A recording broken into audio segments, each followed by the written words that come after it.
Isang magandang hapon po sa inyong lahat na mga manonood dito sa Saudi Arabia. Magandang gabi, magandang umaga, magandang tanghali kung saan man kayo naroroon sa ating all over the world. So, welcome po sa second edition ng ating live podcast dito sa Philippine Consulate General in Jeddah. At ngayong hapon ay nagpapasalamat kami dahil pinaunlakan tayo ng ating napakasipag na labor attaché mula sa ating Migrant Workers Office. Before ko siya ibigay sa inyo, ipapakilala ko muna siya. Siguro a brief introduction. Our labor attaché is an expert in criminal laws, having had experience in litigation prior to his being a labor attaché. Bago po siya naging labor attaché, siya po ay nagtrabaho bilang isang public attorney's office lawyer, PAW lawyer. And pagkatapos nun, mayroong brief private practice before he joined the Department of Justice bilang state prosecutor and later on bilang city prosecutor ng Cagayan de Oro for I think about 17 years. So almost two decades in the practice of law before joining the labor sector. And before his assignment here in Jeddah, siya po ay na-assign bilang labor attaché sa Taiwan. And pagkatapos noon sa Riyadh and then here sa Jeddah. So let us all welcome Labor Attaché Attorney Fidel Macauyag. Sir, maraming salamat po sa pag-join sa aming live podcast this afternoon. Magandang hapon, magandang umaga at magandang gabi din sa inyo lahat. Lalong-lalo na sa inyo, Ma'am Vice Consul Cristal, sa lahat ng tagapakinig at lalong-lalo na sa ating mga OFWs sa Western Region, particularly dito sa Jeddah. Thank you, sir. And ang topic po ng ating podcast this afternoon is tungkol sa usapang kriminal, mga kasong kriminal na I think marami sa ating mga kababayan ay magiging interesado. And ang goal po natin dito, ang purpose ng ating podcast ay para magkaroon ng information ang ating mga kababayan and para na rin labanan yung mga disinformation and misinformation at para na rin sa mga paalala patungkol sa mga batas dito sa Saudi Arabia and particularly yun na nga po yung criminal laws. So I think there's no other better person to discuss with us yung criminal laws here in Saudi Arabia kundi ang ating labor attaché dahil nga sa kanyang expertise sa criminal law. So maraming salamat po ulit, Labat. And siguro before anything else, gusto kong simulan yung ating discussion about sa nature of the criminal laws here in Saudi Arabia and probably ano yung mga difference nito pagdating sa atin sa Pilipinas kasi minsan akala natin pareho yung mga batas natin dito sa Saudi doon sa Pilipinas. So meron po bang pagkakapareho at meron din po bang pagkakaiba? Okay, Ma'am Cristal, no?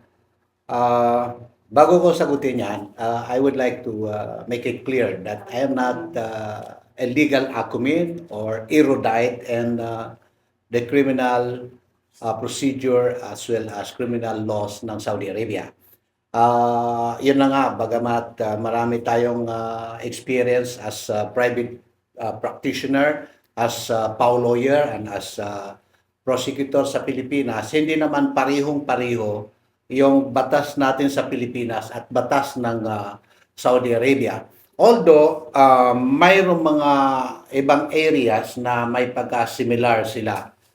Pero yung criminal procedure nila, basically, parang parihong-pariho. Oo, may napakahalaga sa kanila yung due process dito sa Saudi Arabia. Alright, yun na nga, ang source ng batas nila dito ay yung Quran and the teachings of the Prophet sallallahu alaihi wasallam. And then, meron din tayong tinatawag na secular law which are based on a royal decree ng ating king sa kaharian, no? So, yan ang mga sources ng kanilang batas. May mga criminal cases na ang penalty ay kisas or yung penalty ay nakadepende sa discretion ng korte, no? Yun yung mga crimes defined by the Quran. Alright, mayroon namang mga secular laws, no, na yun na nga decreed by the king, at ang example nito ay yung yung Saudi Cybercrime Prevention Law. Ayan, yung mga ganyan, yung drugs law, 'di ba? These are secular law. So, these are the sources. Ngayon, as to the similarities, no, parang pareho, no, parang pareho. Maraming napakalaking similarities, no, ng batas nila at batas natin. And siguro labat gusto ko lang malaman kung gaano ba kaimportante yung malaman natin kung ano yung mga batas nila dito sa Saudi Arabia, particularly yung mga sinasabi niyo po na mga criminal laws. And lalo na po kung ikaw ay isang worker dito sa Saudi. Okay, base sa ating experience, no, sa ating ATN, ang pinakamaraming cases, criminal cases faced by our OFWs are drug cases, no. Mayroon silang illegal drugs law dito. Heavy din yung penalty, lalo na kung ikaw ay recidivist, paulit-ulit yung pagkaka-indict mo o pagkakasangkot mo sa droga, illegal na droga. Malaking penalty niyan. Pwede ka nilang penalize ng life sentence or even death, no? Ganun din yung nag-import ng droga, malaki yan. Alright. Sa atin, ganun din yung penalty. If we fear doon sa Pilipinas, kasi mayroon tayong Republic Act, ano ba yun? 9165, lalong-lalo na yung selling, no? Kinatatakutan yon. So, ganun din dito. Alright. So, pumunta tayo dito, di ba? Para magtrabaho. Wala ni katiting sa ating isipan na tayo ay mag-engage ng, di ba, bawal na gamot. And then, napunta tayo dito, bigla natin naisip yan. Kailangan i-avoid talaga natin yan because the penalty is napakataas, no? And then, ayun, mayroon pang may imprisonment at sometimes nag-impose sila ng fine. Natapos mo na yung sentensya mo or na-pardon ka or parole, no? Pero hindi ka naman ma-deport kaagad because there is a penalty, yung fine.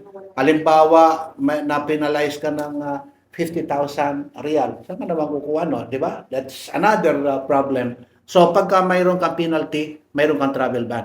Alright, other than yung mga droga, mayroon tayong tinatawag na immorality. Napakataas din yung percentage nitong immorality na ito. At ano yung mga immorality, di ba? So, alam na natin yon na nahuli kayo, ayan, mga, lalo na dyan sa mga massage, no? Yung sinasabi nila, extra service. That is why maraming nare-raid, no? Maraming nare-raid. So, marami tayong mga kababayan who are suffering right now in jail at yun na nga, pag natapos mo yung penalty mo dyan, hindi repatriation, that is deportation. And you are barred from entering Saudi Arabia. Alright, yung mga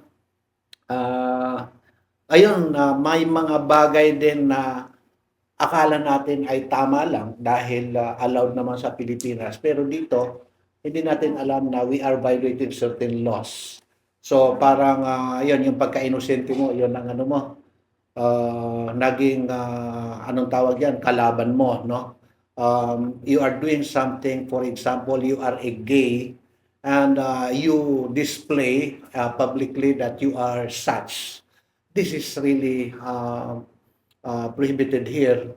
Although tinotolerate, but huwag mong bigyan ng dahilan ng isang law enforcer na hulihin ka at ikulong ka, di ba? So as much as possible, you avoid that. All right, if you have that feeling inside, there is you doubt as to your gender, no? Keep it to yourself. Do not be showy, no? Keep it to yourself. Ano naman yan eh, that is nature. So mahirap iwasan, but it is easy to hide it, 'di ba? It is easy to hide it. So ayan. So maraming nakakulong ngayon na ganon. Alright, other than that, may mga theft, no? Sa Pilipinas, may nakita kang cellphone na nobody is attending, di ba? Kukunin mo. Pero dito, di ba, napansin mo, may maiwan ka kahit hindi nawawala. Bihira yung talagang naiwan mo, di ba? Tapos mawala. Bihira yon. But oftentimes, balikan mo yung table where you left your personal belonging, andun pa rin. Kasi yun na nga, takot yung mga tao dito na baka, ayan, may CCTV camera, di ba? Yes. Ma-capture ka dyan. Nako, kulong ka dyan. At mataas yung penalty dito. At kung mapatunayan na mayroon ka pang mga ibang kaso na theft, ayun, mag-apply yung, di ba? Yung putol. Di ba? So mag-apply yun. The maximum penalty will be applied to you. So iwasan yan. And then, ayun, marami pang iba. Naalala ko labat nung previous years. Siguro hindi alam nung marami sa ating mga kababayan na nandito na bawal pala yung dito sa Saudi. Yung may isang kaso kaming hinawakan, ang case niya na final sa kanya ng pulis sa korte ay imitating women. So, tinanong namin kung ano ba yung ginawa niya. Siya ay nagsuot ng pambabae. So, ang kaso pala yon sa Pilipinas, okay lang. Kahit na anong suotin mo, walang kaso yan. Pero dito pala, it's a criminal case. Yung kasong imitating women. So, naalala ko lang nung binanggit mo sa mga kababayan natin na may na gay. Nasa member ng ating LGBTQ community na maaaring gusto ninyong i-express ang inyong gender expression, pero let's just be aware doon sa mga sensitivities ng culture and yung mga yun nga maaaring kaso dito sa Saudi Arabia. Correct. And napunta na rin po tayo doon laban sa mga usual na case na kinakasangkutan ng ating mga kababayan. So, nabanggit niyo po yung mga kababayan natin na akusahan ng mga ganitong kaso. Pero yung doon naman po tayo sa kabilang banda, meron din po tayong mga kababayan na biktima naman ng mga karahasan. Ano po ba yung mga usual na mga kaso na ang nagiging biktima yung ating mga kababayan? Alright, the first thing to do, mostly naman mga kasambahay. Alright, sa mga kasambahay, kung mayroon kayong problema, huwag kayong matakot sa pulis. Proven na natin na ang pulis dito ay tumutulong sa atin. Call 911. And then they will just come to your residence kung halimbawa ay talagang ikaw in danger. Alright. Kung hindi makasagot yan or walang nagre-responde, just keep calling. 911. 911. Meron pa isa? 999? 999. And 997? 997. Oo. So mga violence against women, 'di ba? Meron sila sa police, yung sa emergency, may mga diyan. Alright. So just call that at ang police dito ay rumiresponde. Contrary doon sa mindset natin na kung ikaw ay foreigner sa bansang yan, ikaw ay papabayaan. No, that is not true. No? So, regardless of your nationality, religion dito sa Saudi Arabia, they respond to your call. No? Kung ikaw naman ay nagkasala, regardless of your nationality, even if you are a national of the kingdom, kung may pananagutan ka, talagang hindi ka nila sasanduin. Alright, so, kung hindi ka talaga ma-respondihan ng police doon, try to communicate with with us, dito sa atin, sa consulate, sa MWO, sa OWA, sa kamag-anak mo, mag-text sa agency mo, di ba? So, yan ang iti-text mo. Huwag sa kung sino-sino lang. Kasi maraming akala natin ay makakatulong sa atin na kapwa nating Pilipino ay yung pala ay mapapahamak lang tayo. No? So, that is it. The first thing is police. And then, alam mo, pagka ang police nag-respond yan, mangangatok yan sa bahay. Sila dito, takot sila sa police. Alright, kukunin si worker, dadalhin sa presento. Magtatanong yan, pulis na yan. Magtatanong yan. After that, pagka na-ascertain ng pulis na ikaw talaga ay mayroong valid reason para magpa-assist sa pulis, tatawagan tayo ng pulis. Alam na ng mga police stations sa buong kaharian ang ating mga telepono. Sila ang tumatawag at kunin nyo ito muna, ika-fill nyo muna o sponsor nyo muna, and then habang may investigation, kayo ang tatawagan namin para dalhin dito for the investigation. So yan ang proseso. Hindi porke kinuha ka ng pulis, doon ka na sa pulis. No, ito turn over ka niya sa consulate or sa embassy. Specifically sa MWO, ito turn over ka nila. So that is why every day may kinukuha tayo sa pulis. Minsan nga, yung mga taga-consulate natin, sasabihin sa ano, kunin nyo na yan at baka maudlot pa. Oo, ayaw pa ipaabot ng umaga. So, pagka hindi na walang responde, kay labat na. Tatawag yan. Kay labat na. Alright, so, that is it. Wag matakot sa pulis. Call the police. Alright. Ang proseso naman diyan ay kung alimbawa ikaw ay may complaint, then una-unang mag-a-act diyan ay ang police, no?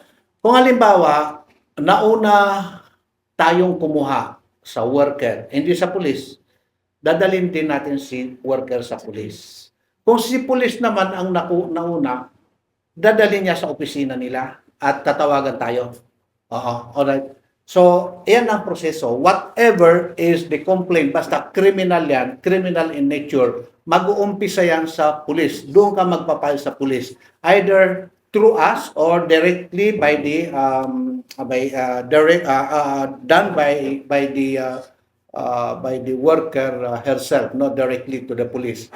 So, yan, hindi kagaya sa atin na kung halimbawa the act complained of, no, is committed, for example, 3 days ago, 4 days ago, hindi pwede makialam yung police kasi sasabihin nila, oy, hindi naman pang-inquest yan. That is for preliminary investigation. You have to file your case, your complaint directly with the prosecutor's office. Hindi pang pulis yan. Dito, hindi. Lahat yan, kahit yung mga, halimbawa, mga fraud na mga kaso, yung falsification, yung mga immorality na or adultery or ganyan, ipapile mo talaga sa pulis yan kahit gaano katagal na commit yan.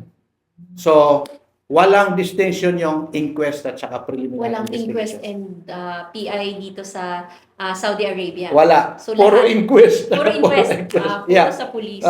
Kahit matagal na yung kaso. Yung ano kasi labat, naalala ko lang, yung sinabi ninyo na huwag matatakot sa police. Usual po kasi yun na parang paniniwala nila na sinasabi nila, kasi Arabo din yun kakampihan nila yung kalahi nila. Kaya imbis na tumatawag sila sa 911 ay minsan may iba silang nilalapitan para dun sa irereklamo nila. So, and minsan din po, hindi lang minsan pala, marami pala tayong nakikita ngayon. Yung pag-post sa Facebook, doon nila ipopost yung kanilang reklamo at ipopost din nila kasama yung mga ebidensya o yung mga picture. Sa tingin nyo ba makakatulong yung mga ganito? That actually works against the worker or the complainant. Liyamado ka na, naging lihado ka pa. Kasi mayroon tayong batas dito. We call it Saudi Cybercrime Prevention Act. Alright. Pagka you malign, pinahiya mo, besmirch the reputation of anybody, yung anybody na yon can file a complaint for violation of that Cybercrime Prevention Act against you. Kahit totoo pa yung pinagsasabi mo, pinost mo sa FB or in-upload mo sa YouTube.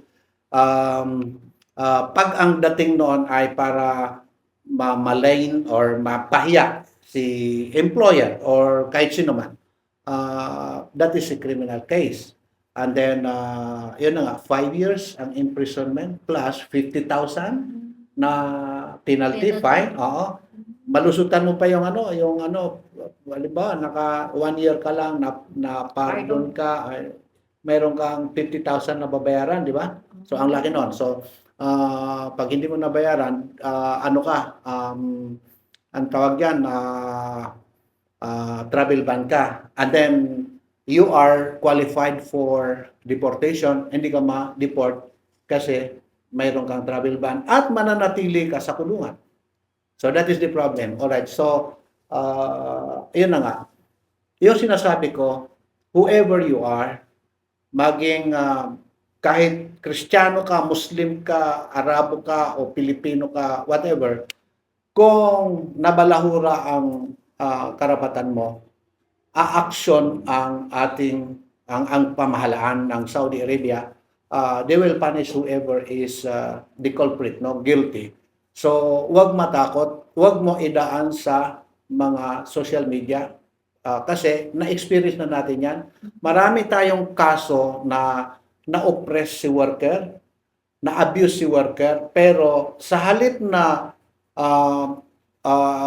maitwid or ma-file yung kaso niya sa tamang opisina para ma-process ng tama, ay nag-video siya at yun na nga, na-upload either sa FB or sa YouTube, na-file ng kaso. So, siya pa ang nag-suffer ngayon. Sa halip na ma-receive yung unpaid salary, ESB, di ba, ganon?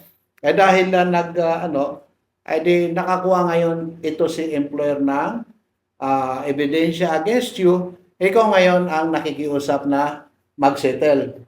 Sa halip na pwede nating takutin si employer na, hoy, pag hindi mo pinahilan niya, settle yan. We will file a labor case against you or we will file a criminal case against you.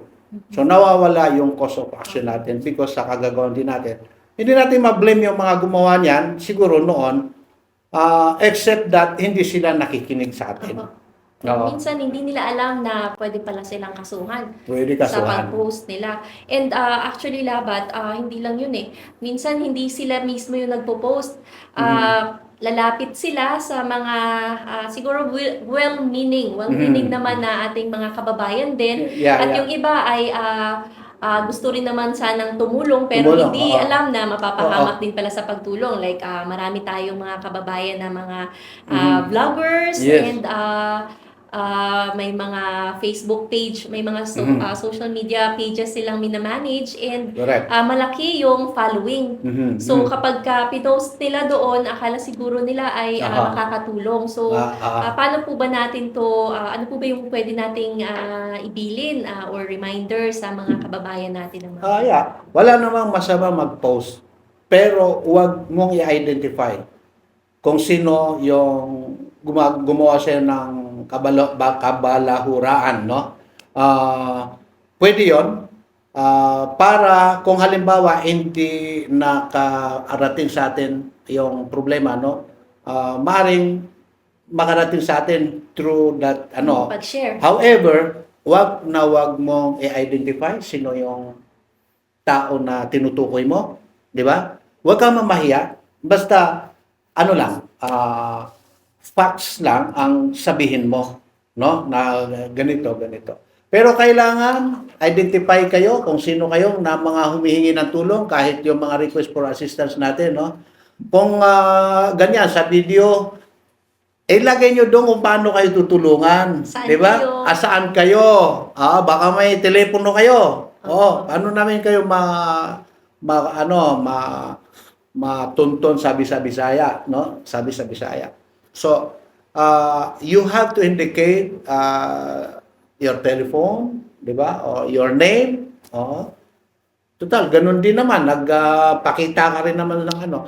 Now, yung mga tumutulong na mayroon silang, gusto nila tumulong, no? So, pinost nila yon. Be careful. Be careful na nabanggit nyo yung ano, at ma-identify kung sinong person you are alluding na malalagay sa kahihiyan, pwede niya kayong file ng kaso. Mhm. So, paalala lang din ulit sa ating mga kababayan, we know na gusto niyo pong tumulong, pero kung mapapahamak yung ating tinutulungan, siguro kailangan nating Pati sila mismo. pati kayo, Pati sila, maaaring yeah. mapahamak, siguro ay dapat maging maingat sa kung ano yung mga sinishare at mga pinopost natin sa social media. And yun nga po, kung gusto nating tumulong, siguro maganda na makuha natin kung ano yung pangalan, lokasyon at yung contact information ng ating tinutulungan para maiparating sa mga otoridad Tsaka na mabilis. maaaring tumulong. Mabilis natin ma-pick up. Hindi yung mag-search pa tayo, di ba? Oo, Hahanapin sino kaya natin. ito? Minsan walang pangalan eh. Sino ba to? Oo, so... Yes, bukas naman po yung aming mga social media pages, yung Tahanan ng OFW sa Jeddah, yung Philippine Consulate General in Jeddah, at meron po yung mga messengers na kung saan pwede nyo pong ipadala yung mga information ng mga gusto nating tulungan. At meron din kami mga hotline and WhatsApp numbers na pwede ninyong ipadala para po mas mabilis yung assistance ng ating government. Mapunta ako labat dun sa siguro medyo maselan itong issue na to, pero I think relevant siya lalo na sa mga kasambahay natin na nakatira sa kanilang mga amo. Meron tayong mga kasong ng pang-aabuso. Okay. Mga kaso ng pang-aabuso na minsan hindi nila alam kung paano ba, saan ba ako magsisimula, ano ba yung kailangan kong gawin para saan ako magsusumbong, ano yung kapag inabuso ako, ano yung kailangan kong gawin. Sa Pilipinas, meron tayong mga forensic examination right after the act complained of. So, meron din po ba dito sa Saudi Arabia na Alright, ganun? maybe you are referring to mga light sexual abuse. assault. Alright. Yung ganyan, yung sinasabi ko sa pulis. Yes. Di ba? Tatawag ka nun, yung mga 3 numbers dyan, talagang kung ang reklamo mo, inabuso ka gano'n, re-responde yan. And then, ganito ang gagawin ng pulis. Agad-agad yan, i-endorse ka sa forensic examination ng isang hospital. Alright, ganun din, kung alimbawa tayo ang nakakuha kaagad sa worker, i-endorse pa rin natin yan sa police, dadalhin sa police because we cannot secure that the forensic examination, we cannot have a forensic examination unless ma-endorse ng police yan. Alright. Itong pinaka-importante sa, although hindi yon absolute 100% na yun lang ang requirement, no? Yung forensic examination result na positive, di ba? Na ito si babae ay ginahasa. Alright. But most of the cases ay nadidismiss pagka walang forensic examination result na nagsasabi na positive, nagalaw ito si worker, no? So, very important yun. Alright. Pagka alimbawa nangyari yan na abuse ang isang worker, dapat wag nang magpalit ng damit, wag maligo. Kung ano ang saklot niya, yun na. Ang dadali niya hanggang makarating sa forensic examination sa hospital. Wag na, yun ang payo din namin pagka may dumadating sa amin. And then, ayun na, pag positive, mahirap nang malusutan ng nasasakdal o inaakusahan ng pang-abuso pagka nag-positive yung ano. Alright, so ang ating suggestion, no, wag palitan yung damit. Wag maligo. So, sa forensic, makikita Makikita. diyan, makikita doon. Minsan may mga At saka sinasabi po sandali lang, sige po. yung yung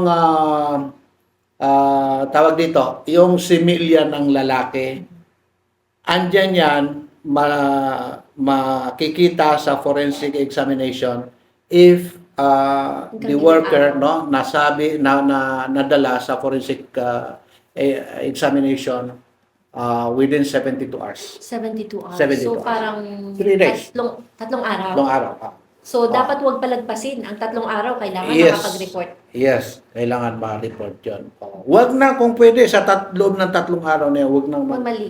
wag maligo, wag magpalit ng damit. Oo. Minsan labat ang Mm. sinasabi nila kaya hindi sila makatawag dahil daw walang load yung Mhm. kanilang cellphone. Mhm. And I think ang 911 kahit wala kang load, ang emergency hotlines kahit wala kang load, at may mga nagsabi na kahit wala kang SIM card, Pwede, tama ba yun? pwede, oo. Pwede ka pa rin Para, tumawag. hindi ko pa nasubukan pero naririnig ko rin yung mga ganun. Na pwedeng tumawag pa rin yeah. sa 911. So, Yes, wag po yes. kayong matakot Ah, na agad-agad na mag-report dahil very, very critical sa mga kasong panggagahasa Mhm. yung first 72 hours. Yes, yes, First yes. 72 hours dahil yun yung mapipreserve pa natin yung Evidence. ebidensya. And yun nga, kung ang similya ng akusado ay nandun pa sa katawan ninyo, ay makikita siya within 72 hours.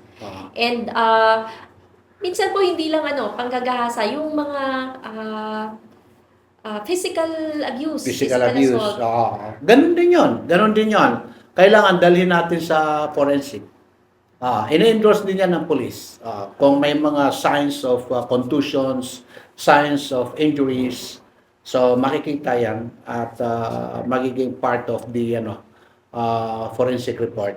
So that will bolster your allegation that you were abused, subjected to physical abuse. So kailangan yun. Kailangan yun. Ano po ba yung mga, so meron na po, na-report na po sa pulis yung mga pang-aabuso, and nabanggit niyo po kanina na kapag ka nauna silang tumawag sa pulis at nakuha na sila ng pulis at nadala sa police station, ay tumatawag ang pulis. Ano po ba yung mga assistance na available na binibigay ng ating gobyerno, ng Migrant Workers Office to be particular sa mga kababayan natin na biktima ng pang-aabuso? Yeah, yung ganon, mga emergencies, no, pinapapuntahan natin ng case officer na may mga karanasan sa ganyan, ano. If we think that this is really serious, pinapapuntahan natin, pinapasamahan natin yung case officer natin ng ating mga in-house lawyers. Okay? So, right, kung halimbawa yan ay magiging full-blown na kaso, nakarating sa prosecutor's office, o lalo na kung sa korte na, we endorse the case to the law firm na mayroon tayong retainers agreement para sila na ang mag-handle sa trial ng kaso. At may kailangan po bang bayaran? May gastos ba Yan, ang ating mga kababayan? busy, yan ang isang napakagandang na ibibigay na pabor, benepisyo ng ating gobyerno, free legal assistance. Libre ang mga abogado natin. Kahit gaano kahirap yung kaso. And please do not believe doon sa mga nagsasabi na wala naman yan, wala namang nabibigay na abogado, I tell you, itong last year na ito, mayroon tayong na-endorse na almost 400 cases na sa ating mga abogado, no? At almost 200 ay may ruling favorable sa atin, natapos yung mga kaso, no? So ayun yon. And then alam nyo, it looks like tama yung mga parang pinapaniwalaan yung nagsasabi na walang nangyayari diyan sa mga kaso niya, wala namang pumupunta rin sa kanila na sa atin daw. I tell you, we have received more than 10,000 welfare cases. Yung welfare cases, immigration problem, labor problem, criminal problem, lahat yan nandyan. Medical. More than 10 cases. At ang na-resolve natin ay almost 7,000. That was last year. So, ayun yan. Napakadami pala ng problemang kinakaharap ng ating MWO. Yeah, of course, of course. And this is all free, no? Lahat yan free. At, oo, pag natatalo tayo at may penalty, basta penalty, alam naman natin na talagang deserve na ating OFW na tulungan. Binabayaran natin yan. 10,000, 20,000, 30,000, 50,000, 100,000, basta penalty. So, sagot pa rin ng gobyerno natin yun. Yeah, sinasagot natin. Opo, para lang maka... Sari yun, not peso. Not pesos, not even pesos. Sari yun. So, napakalaking tulong actually nung Action Fund.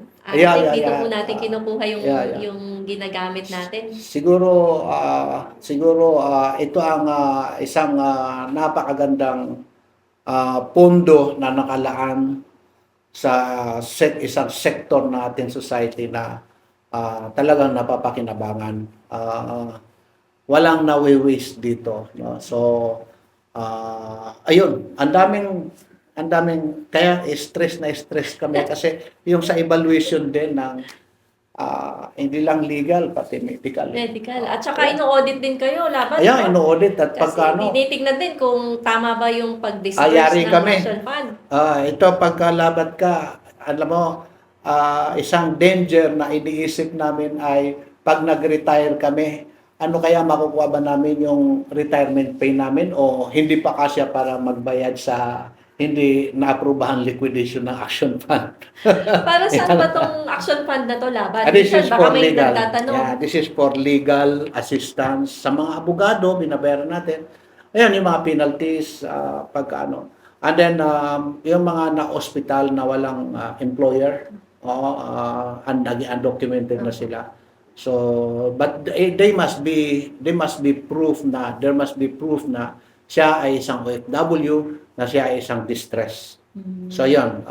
And then, this Action Fund is not only for that, no? Mayroon din financial assistance. And this includes yung family ng isang OFW. Sa Pilipinas, binibigyan natin yan. So, kung may namatay, 100,000, may mga serious cases, 75,000, yung hindi masyado serious, 50,000, yung gano'n. Basta, kailangan distress. So, itong mga kaso, legal problems, that causes distress to our OFW. So, they are entitled to assistance to be allocated from the Action Fund. Paano po yung mga may utang laban? Di makauwi. Hindi yan. Talagang, ang policy naman ng ating gobyerno ay loan, that is personal obligation ng ating mga kababayan. Kasi kung halimbawa ay may babayaran ng gobyerno yan, lahat na pwedeng mag-loan. And then sasabihin, wala na akong trabaho. Ay mag-loan ng 1,000,000 dyan, 500,000, walang trabaho. And then gustong umuwi. Ay, hindi ako makauwi kasi may travel ban ako. Mayroon ako utang. Diba? So, kung pwedeng bayaran ng gobyerno yan, lahat na gagawin yun. So, diba? hindi pwedeng gamitin Hindi pwedeng gamitin yun. So, ano yan? Mga utang, o kaya mga car loan. Paano po yung minsan meron din silang mga travel ban dahil sa mga traffic violation. Hindi rin. Personal din yan. Personal din yan. Yes. So, alam mo, yan, minsan, yung sa mga traffic violations, may mga, lahat naman ng rules na exception, Kung halimbawa, naghihingalo na may edad na, there is really a need. It is better na iuwi kaysa nandito, di ba? Kung halimbawa, kaya ng hindi masyadong malaki yan sasabihin ng Manila na sige, pwede natin i-justify na lang natin yan dahil yun na nga, may cancer, di ba? So, pwede natin tulungan. At siguro kung mas malaki pa yung gagastusin na nandito siya kaysa dun sa pagbayad ng kanyang penalty, ay okay na bayaran na lang ng gobyerno para kaysa, mayroon naman tayong hospital dun sa Pilipinas na OFW hospital ngayon dun sa So libre 'yon, pati mga medicine libre. Opo. So ngayon labat napag-usapan na natin yung kapag ka ikaw yung biktima ng isang criminal offense. Paano naman yung mga nabanggit mo kanina, yung nauna po ninyong nabanggit, kapag ikaw naman yung nakasuhan? Unahin na siguro natin yung mga kababayan natin na may mga ganito pong kwento na dadalhin sila ng amo nila sa pulis. Pagkatapos, hindi nila alam kung bakit sila dinala sa pulis. Pero pagdating doon sa pulis, kakasuhan pala sila ng theft. Theft. So, ano po bang, siguro mga reminders natin, ano yung mga kailangan gawin kapag nandun ka na sa sitwasyon na yon na dinala ka ng amo mo, hindi mo alam doon sa pulis at kakasuhan ka? Okay, whether you are guilty or not, whether the allegations against you is true or not, at may papapirmahan sa'yo, lalong-lalo na kung Arabic yan, hindi mo alam, huwag mong pirmahan. Okay?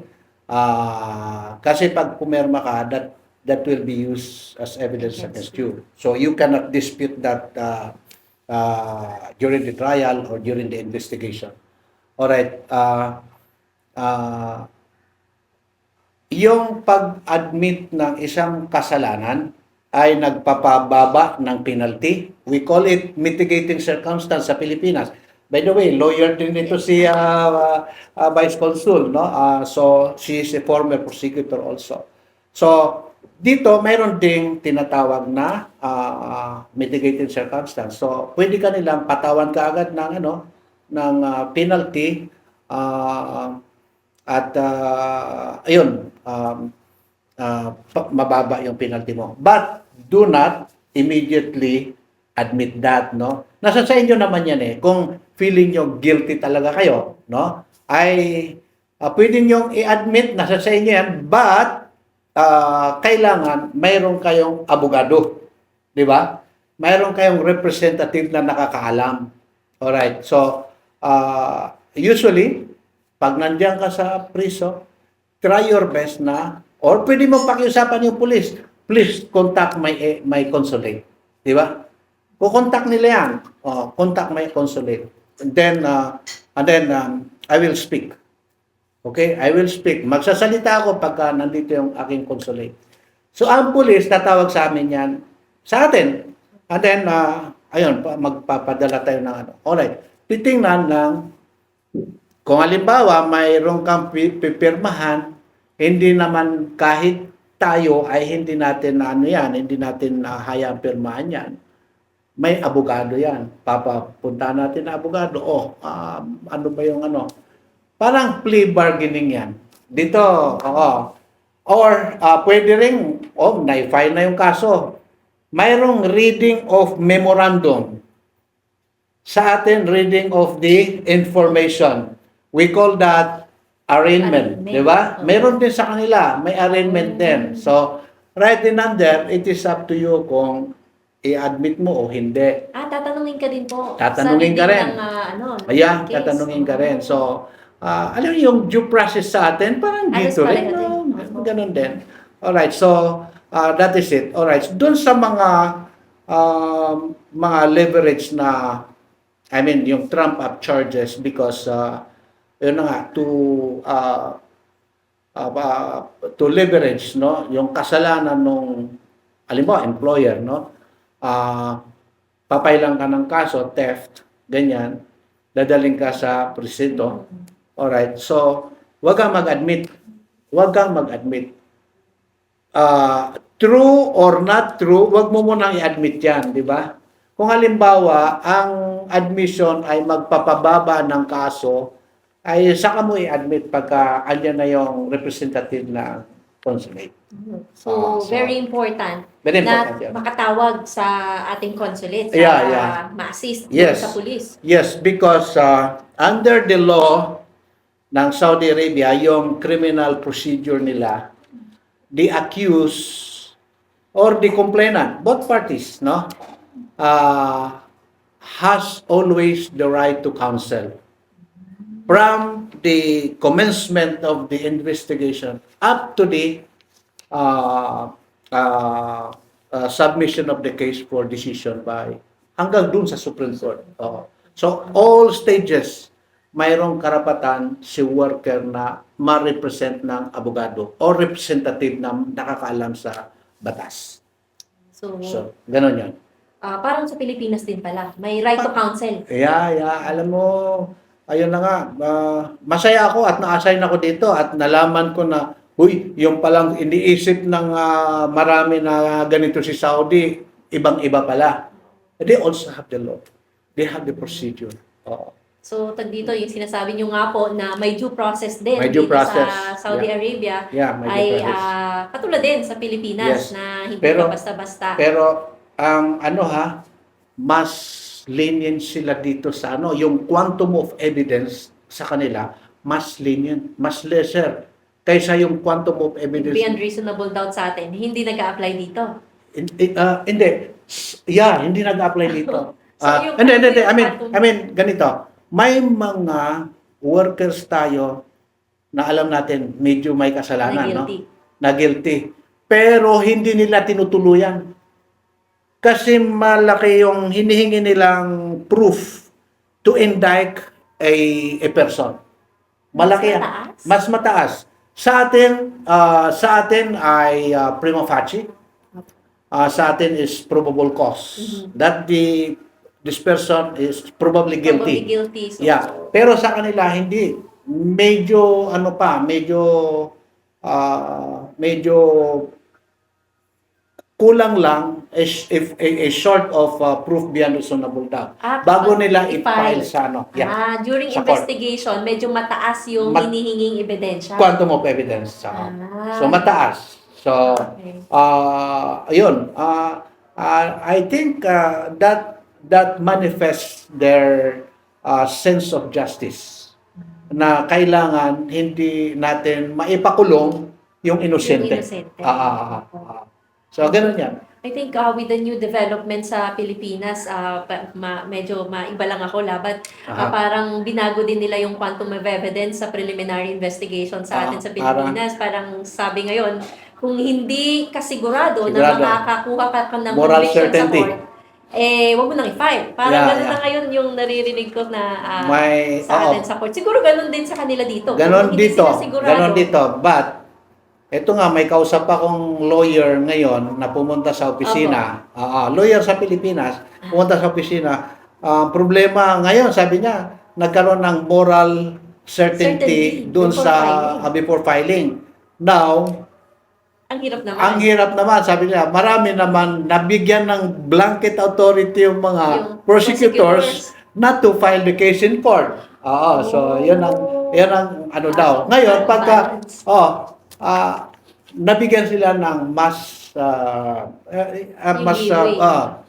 bigger authority whether or not to file a case. Ganun pala. So, pero dito sa atin sa Saudi Arabia, siguro kung pagdating sa ating mga kababayan, medyo favorable sa atin yon. Kung ganun yung treatment ng mga police at ng prosecution. And in fairness to them, mas stricto sila sa national. Sa lokal. Mas malaki ini-impose pa nila na penalty pagdating sa halimbawa immorality, mas mataas. Sa drugs, mas mataas. Kapag Na-experience citizen namin. nila. Pag citizen nila. Now, and it is not also true that because, yun na nga, Pilipino tayo. And then, halimbawa, namatay ay taga dito, no? I tell you, one lady, naripat na natin, napauwi na natin, di ba? I'll not mention the name. Yun na nga, pinasok siya ng isang taga dito, tapos ay naghubad daw yung lalaki. Di may kutsilyo siyang hawak. Sinasabihan daw, umalis ka. Ayaw daw umalis. Nasaksak niya. You know what? During the trial, lumabas ngayon yung facts na ganon. Alam mo, sinabi ng korte, inosente ka. But, yung acquittal is not anchored on self-defense alone. Ang sinabi, the proximate cause of death of that guy is the presence of alcohol and drugs. So, you see, imagine that they even protect yung yung babae. So, finally acquitted. Acquitted si babae. Alright. So, ganon. And then, alright. Meron din tayong kaso naman na ang complainant naman ay yung mga babae. Recently lang ito. Itong December lang. Alright. The guy is hiring mga housemaids na yung local hire. Local hire lang. So, yun pala, binibiktim niya. Ginagawa mga sex slaves doon sa tirahan niya. Alright, tututukan pa ng barel, nagpapadamit ng mga sexy. Alright, so nire-rape niya. Hindi makaalis yan, alis, kumuha ng kapalit. Alright, so naanuhan siya. Itong one of these ladies pumunta sa atin, nag-report. So nalaman natin, ay ayun, nakipag-ugnayan tayo sa pulis. And then, medyo sa una ay medyo hindi, bakit ngayon ka lang nagsumbong, ganyan. Pumunta tayo sa CHR. CHR. And then, ang CHR, sa una, sinabihan din yung abogado natin na medyo mahirap to. May mga dahilan. Pero nung may dumating pa, I think another 2. Ayun, sabi ng CHR, in-inform natin ulit ang CHR. Sabi nila, balik dito. So, ang sabi ng CHR, kami na ang bahala dito kasi ang kinatatakutan natin ay puro hurub ito. Hurub ito. Nag-run away ito mga to. So, kami na mag-endorse sa police at sabihan namin sila na huwag mo nang hulihin to until matapos yung mga kaso na ito kasi papauwiin din. Ito mga workers na ito. So, parang, Because of that, nagkaroon tayo ng 5 complainants. And then, nakuha ngayon yung guy. Looks like influential guy. So walang sinanto ang ngayon nakakulong. congratulations, laban. I think matagal ng problema yan yung ganyang klase ng Mga kaso. tao. Kasi dito, a few years ago, siguro 3 or 4 years ago, may isa nang lumapit na ganyan din yung sistema na ginagawa silang sex Sex slaves. and they're parang involved sila sa prostitution and hindi sila nakakalabas. So para talagang sila ay mga victims ng sex trafficking. Yeah. So congratulations po at meron na po tayong napahuli. Sila Beng yun. Sila Beng, si Swat Bue, si Aisa, si Atty. Ramin. Sila mga babae puro. Babae lahat ang So that resulted to the eventual arrest of the guy. Ngayon, nasa Dahban, maximum security. Kaya dun sa mga kababayan natin na biktima, huwag kayong matakot na po na lumapit. Huwag matakot na lumapit dahil may batas ang Saudi Arabia na pumoprotekta hindi lamang sa kanilang mga citizens, kundi sa lahat ng mga community members ng expats community dito sa Saudi. Kaya, irespeto din natin yung law nila kasi sasagasaan talaga tayo. We apply this to our citizen. Sa lahat din. Na-apply diba? Oo. Pero ito, gusto kong emphasize, doon sa mga alam naman talaga, nagkasala, huwag ninyong puwersahin na dapat makalabas na kami. Oo, kasi, batas ang sinagasaan mo Kahit nga sa Pilipinas kung nagkasala ka, talagang bagsak mo sa city jail hanggang sa makarating ka sa Bilibid, Muntinlupa, di ba? So, ganun din dito. You cannot force our government na kunin ka sa priso kung talagang ikaw ay may hatol sa iyo, may verdict, na may nagkasala ka. So, right now, in fact, kanina lang, mayroong dumating na request for assistance na palabasin daw kasi nahatulan ng 5 taon. So, kung nahatulan na yan, kagaya sa Pilipinas, nahatulan ka, talaga nandun ka sa prison, di ba? So, if that decision is final and executory, wala ka na magagawa dyan, kundi tapusin mo yung Pero, during Ramadan, may mga pardon na ine-extend nila pagka nakita nila na maganda yung pag-uugali mo sa loob. And by the way, ang Saudi Arabia prison ang isa sa pinaka magandang mga prisons. At pagka may nahatulan ka, you are serving your sentence. Saan ka ba naman nakakita ng prison na sinuswelduhan ng 150? 150 per Di ba? Dito month. lang. Per month. Di ba? At kung mataypan ka pa nila, papatrabahuin ka. And you will be paid 3,000, 3,500? Yes. Oo. Para doon sa mga jail guards nila. Oh. So, ganon yon. At huwag nating wag nating ikumpara sa Guantanamo or doon sa mga ibang mga prisuhan na makikita mo, i-google mo, makikita mo. Dito ang gaganda ng prisuhan nila. Pati yung police temporary detention cell, hindi mo masabi na Bartolina na di ba? May higaan na po. May higaan na kotso, no? At Hindi aircon. mabaho, hindi oo. Aircon. May Aircon. reklamo pa nga po na puro chicken na lang daw yung pagkain nila. Ano ko po? Nagsasawa na. Ay, buti nga Opo. hindi dilis na Namunggo. So ganun yon. So contrary to our belief in the Philippines na Nahihirapan. pinapahirapan si nakulong, that's not true. Opo. That's not true. At walang due process. Well, ang due process nila dito is based on the Quran na you cannot just punish somebody no matter how hardened criminal he is unless you hear him first. And that was the due process given by Allah subhanahu wa ta'ala to Adam when they approached the forbidden tree. Ang sinabi, mag-explain ka muna bakit mo in-approach yan. Before they were thrown to the earth. Di ba? So, yun ang basis ng due process nila. Yes po. Kaya tama kayo, Labat, na kailangan nating irespeto yung batas ng Saudi Arabia bilang tayo ay kanilang mga guests dito sa Yeah. Saudi. Dito sa And Saudi. gaya ng pagrespeto natin sa batas sa Pilipinas, ganun din yung pagrespeto natin sa batas ng Saudi Arabia. And Yes.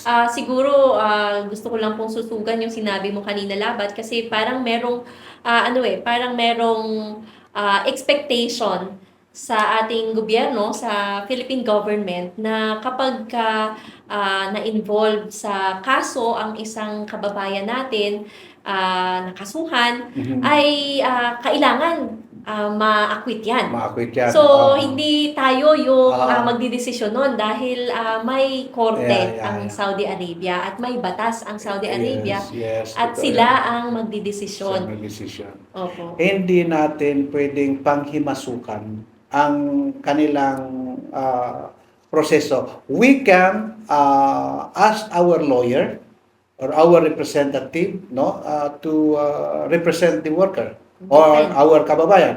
Pero to the extent na sasabihin natin, huy, ito ay decision yan. Uy, palayain yan. We have no power to do that. Oo. Kasi they are sovereign. Hindi naman sila under sa atin. At saka kahit sa Pilipinas, hindi natin pwede diktahan si judge na, uy, judge, gawin mo to. Uy, judge, palayasin mo yan. Or yung mga jail guards, palayasin niyo yan.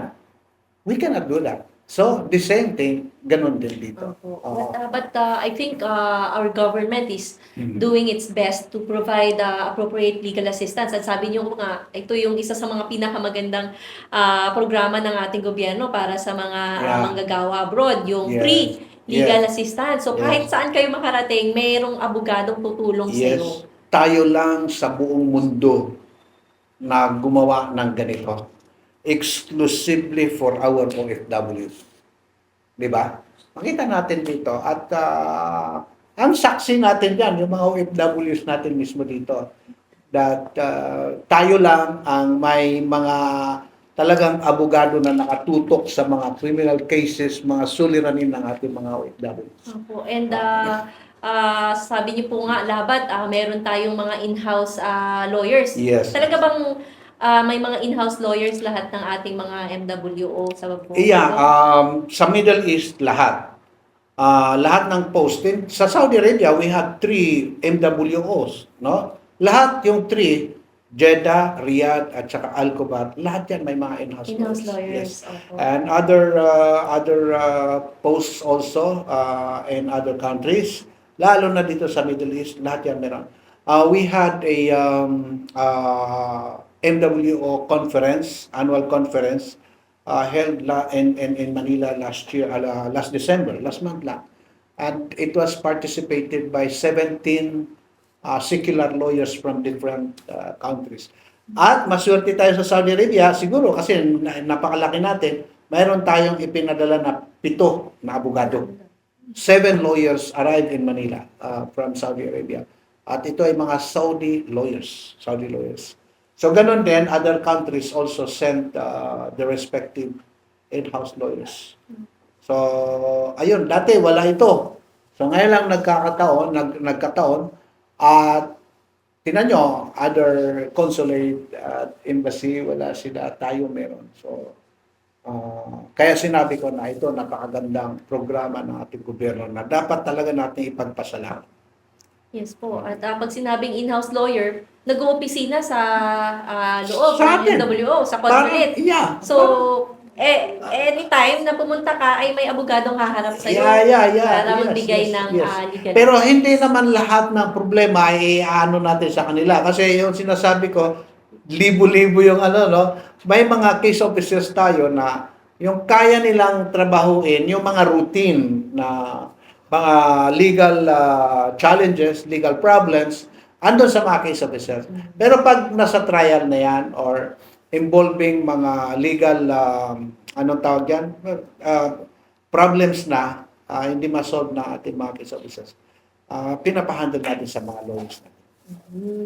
And Labat, nabanggit mo yung inyong conference dun sa Manila, legal conference ito ng Yes. mga Mostly lawyers. legal, sa Opo. legal aspect. And siguro baka pwede nating i-share yung ating mga best practices or yung mga achievements ng ating mga lawyers in the past year. And I think with upon sharing this experiences, siguro makakatulong din tayo sa ating mga nanonood.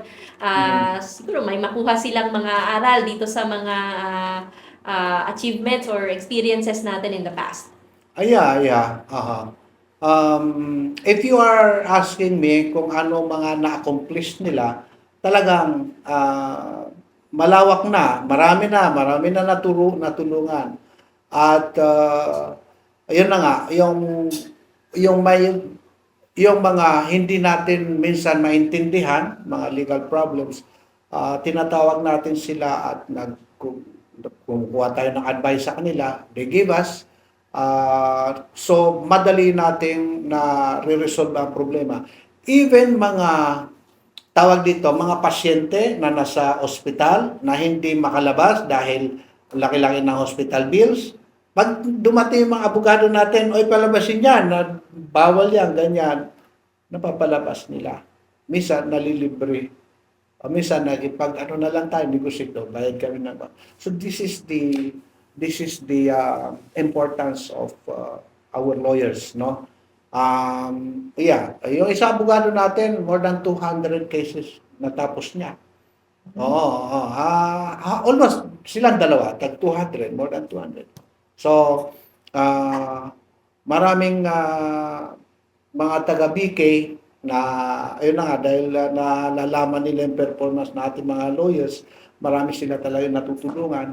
Sila ngayon ang nagdi-demand, itong kaso ko dapat si ganito ang humawak. Hindi naman pwede kasi they will be flooded with cases, no? So, sabi namin, yung case officer mo, yun na yan, kayang-kaya na yan. Kasi, kagaya nun, mga exit visa lang. You need not to have a lawyer there. Kung halimbawa, kung masyado nang complicated, ayun, sasabihan natin, lawyer na, complicated na ito, hindi may issue ng exit visa. So, things mga like that. Ano yung mga highlights po, Labat? Like, meron ka bang mga natatandaan na mga kaso na na-solve ng ating Di ba, lawyer mayroon dahil may tayong lawyer tayo. na-post na kumita, na nakakuha ng ESB na almost 400,000, di ba? Na namatay na yung tao, tapos sila na ang sila na nagtrabaho dito, tapos hawak-hawak pa nila. Kinuha sa bangko kasi yun pala, kailangan i-withdraw sa bangko yan in cash. Kasi ayaw ng bangko na sila Magpapadala sa Oo, oo. Pilipinas. So kung kinuha nila, tapos lagay sa account for ESB, mayroon tayong account for Ako. ESB dito. And then from there, yun, ako ang mag-endorse, magta-transmit doon sa bangko naman ng DMW, Philippines. and then si DMW naman ang kukunin yung next of kin ibibigay. Other than that, I don't know, mayroon din totoong naghahasa, no? Totoong naghahasa. At may proof. May positive yung forensic niya. Naghahasa talaga siya. Alam mo, ang daling bumigay ito sa employer na si worker, kahit walang-wala, gusto niyang umuwi. Gusto ko nang umuwi kasi na-trauma na siya. Naghahasa siya. So, sabi ko, hindi pwede yan. Kasi, mamimihasa yung gumawa sa'yo ng kalukuhan. At saka, kailangan magbigay naman tayo ng aral. Alright. So, i-proceed natin yung kaso. Over her objection, I did that. So, talagang kinulong ko siya dyan. So, ayun. Nung nasa pulis, dinala sa pulis, nakikipag-settle yung So, my instruction is, wag kasi determinado na ako na ibigay na sample yon because mayroon akong solid evidence. So, pagka medyo mahina yung evidence, hindi ko gagawin yon. Alright. So, solid yung evidence niya. I instructed. TBN Law Firm din ang pinaano ko doon. Sabi ko, huwag kayong mag-settle ng 100,000 kung nag-offer yan. 120, wag. Hanggang yun na nga. Sabi, sila na ang nagmakawa. Sir, 200,000. Ayaw naman ng worker na i-prosecute yung kaso. Bakit hindi natin tanggapin to?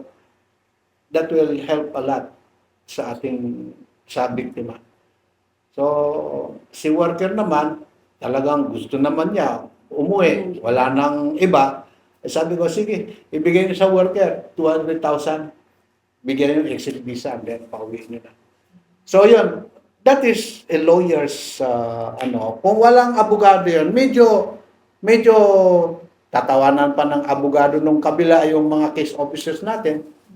So, because of the presence of our competent lawyers, siyempre, they are the proper lawyers who will deal with these people na nag-violate ng rights ng ating mga workers. So, nasa sense ng ng akusado na may kalalagyan siya because we have lawyers. So, nagsisettle ng tama, di ba? So, ganun yun. Pero nangyari yon dahil solid din yung Ang evidence evidence. natin. Oo. Yes, solid So, yung going evidence. back dun sa sinabi ninyo kanina, Labat, kailangan talaga ma-preserve yung Evidence, ebidensya. oo. Yung kung kayo ay naging biktima ng karahasan, Yes, yes. make sure na meron kayong ebidensya. Pero yung ebidensya na yan, huwag niyong ipopost. Huwag Siguro ipopost. sa Facebook, Oo. mas maganda na makarating Tama. yan sa Kinauukulan. kinauukulan, Yes, sa pulis. At Yeah. kapag na-preserve nyo yan, ay makukuha Yes. ninyo yung Nararapat sa nararapat inyo. para sa inyo dahil yung karapatan ninyo ay na-violate. So, Yeah. Pero para sa akin na VC, gusto ko talagang pinoprosecute. Ayaw kong umuwi, ayaw kong masettle. I want the prosecution of cases like this. Para hindi pa marisa. yes. Although mahirap din at naiintindihan ko yung worker, yung ating mga kababayan. But that is it. If we want to give lesson to everyone, i-prosecute natin. And yes, tama po kayo kasi kung palagi na lang tayong settle Oo, at settle. papayag dahil gusto na nating umuwi, Mhm. ay magiging cycle na lang ito. Cycle, yeah, At cycle. baka hindi na natin Mhm. prevent yung Oo, oo. future Yeah, yeah, yeah. cases. Yes, yes, yes. Alam mo, medyo nakaka-threaten na rin ngayon yung may mga abogado tayo. Parang nararamdaman namin na ano May takot, effect. may May effect effect. na siya. Yeah, yeah, yeah. Oh, hey, wag mong basta-bastahin yung mga Mga Pilipino Pilipino. na yan. Oh, Opo. may nagtatanggol, di ba? Oh. Opo. So, gano'n lang yun. So, ito in the long run, meron siyang ano na rin, long-term Yeah, yeah. effect yung Yeah. pagiging masigasig natin sa pagprotekta ng mga karapatan ng ating mga OFWs dito Definitely. sa Yung Saudi isang Arabia. abogado natin nagipag-away sa mga pulis. Sabi ko, good ka. Good ka. And then, may isa pang hospital. Hospital na yan, owned by her family. Uncle daw niya yung may-ari. May distant relative, uncle. Pinailan niya ng kaso yung hospital. Nagkaroon ng investigation, pati yung mga doktor. So, that is it. That is the importance of our lawyers. Kasi, alam nila yung alam nila yung mga legal intricacies, legal how to defend and how to present the cause of action of our workers. Ano dapat, no? Sinabi na natin dito na merong free legal assistance at matutulungan natin yung ating mga kababayan pagdating sa kanilang mga kasong kriminal. Sila man ay akusado o biktima ng isang krimen. Pero siguro, ano lang labat, ano lang sa tingin ninyo yung mga limitasyon natin bilang Philippine government, bilang Migrant Workers Office dito sa Saudi patungkol sa paghawak ng mga criminal cases ng ating mga kababayan dito sa Saudi. Meron bang pareho ba ng halimbawa PAW sa Pilipinas or ano, o may mga limitasyon ba tayo bilang MWO? Tayo naman sa law nila, sa criminal procedure, nakalagay naman doon na may right to counsel and to have a representative in all stages of their proceedings. Wala namang pinagbawal na hindi pwede. However, I don't think, I mean, siguro, special law nila na may mga certain cases na hindi nila ipinapaalam kahit sa kamag-anak, kahit national pa nila ang involved, yung pagdating sa mga crime against national security. So pag crime against national security or na-threaten ang the state itself, huwag mong asahan na malalaman yan yung whereabouts ng parang hinuhuli lang nila yan, dadamputin nila yan, and then ilalagay sa maximum security. So you will know na nandun yan sa maximum security. Kung may, alimbawa, may kasamahan siyang Pilipino rin, so yun na makapagkwento. Kasi wala kang telepono, wala kang... I think this is a right that we cannot question. Right of the state ito Hindi kagaya sa atin na everybody can criticize the government up to the moon. 'Di ba? No limit, only. Oo. Pero dito, if nakakasira sa kanilang tranquility, maybe peace of the country, may right silang I think most of the countries naman siguro ganun din. Oo. Sa atin lang lenient Yes. Oo, sa atin lang lenient. Pero may mga kaso po ba tayo na nahawakan involving national security na nagkakaroon tayo ng limitasyon sa pagbigay ng assistance? Meron na po ba kayo sa experience ninyo? Wala namang ganon. Eventually, na-assist din natin, no limit yan. Maybe you are referring siguro sa mga welfare check Kasi kasama yan sa mga assistance na binibigay natin maliban sa pagbigay ng abogado, kasama po sa assistance na binibigay ng ating gobyerno yung mga welfare check sa jail kapag kailangan silang jail visit para kausapin, Yeah. etc. Nabanggit niyo po minsan hindi natin nalalaman na meron Yeah. palang nakasuhan ng Yeah, about national security. Yeah, so ang problema natin, no, diyan sa mga jail visits, no, kailangan may mga may authority muna sa MOFA, kaya humihingi kami sa inyo ng ng note verbal, all right, para sa MOFA. It does not mean that because si next of kin ay gusto nang malaman kung anong kalagayan doon ay magagawa natin kaagad. Mapupunta natin kaagad. Kasi dadaan pa tayo sa MOFA. So pagka inauthorize tayo ng MOFA, ay saka pala natin mabibisita. Alright, eventually nakakabisita naman because kahit nga yung kagaya nila Panta din, di ba? May yung mga ibang malalaking kaso, inaalaw naman tayo na Regular naman ang ating mga jail visits. regular naman. Regular naman. Ilan, may tansya po ba kayo, Labat, kung ilan sila ngayon? Kahit estimate, ilan yung ating mga kababayan na nasa kulungan ngayon? All over Western region. Okay. Yung Western region lang yan, ha? Western region, parang galing pa sa inyo, yung November na data, nasa more than 400 yun eh. 400 lahat ang mga kababayan Yeah. natin na nakakulong. Dito lang sa Western. So lahat po ba ito nabibisita natin? Medyo madami pala itong Ay, mga kababayan hindi. natin. Mayroong may mga jail, iba-iba din ang policy. May mga jail na, inaalaw tayo kahit walang MOFA. Mayroon namang jail na ayaw talaga. Gusto nila MOFA. Alright.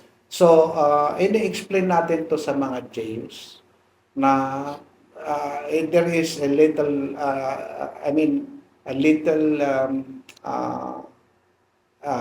delay or inconvenience kung magre-require pa kayo ng MOFA kasi may process pa. If you give us free access to these detainees, Filipino detainees, we can help each other. Kasi may mga detainees na talagang kailangan nila kami dahil, for example, nakadetain lang siya dyan dahil mayroong hindi nababayaran na isang personal obligation na nagkukos ng kanyang travel ban. So, if we are aware na yan ang problema niya, baka pwede namin magawa ng paraan at hindi na nagtatagal din sa inyong prison. So, basta may mga nakakausap kami mga jail wardens. Sinasabi namin yan. At they believe, no? Naniniwala naman sila. So medyo lumuluwag sila. Pati sa Abha, marami kaming nabisita doon. Abha, Kamis Musay, gano'n. So they allow us now to visit kahit walang MOFA. So this is a free access doon sa mga mga prisoners natin. So at least nalalaman kaagad natin kung anong problema, kung bakit nandun sila. If we can help immediately. So hindi lang pala lawyers ang pinoprovide natin dapat. Meron din tayong itong mga jail visits na to. Na tayo na mismo sa MW. Kahit ako, pupunta ako. Pupunta ako. At yun, nagbiyahe na rin tayo, di daanan na natin yan. So, ina-allow tayo minsan, pero not all. So, these are the limitation yung sinasabi ko, not all. Minsan, ayaw talaga magpabisita. Minsan, ayaw din i-disclose ng kung mayroon bang Pilipino dyan. Malalaman lang natin pag hihingi ng travel document kasi i-deport nila. Tapos na yung sentensya niya. So, sometimes nangyayari yan. And this is beyond our control.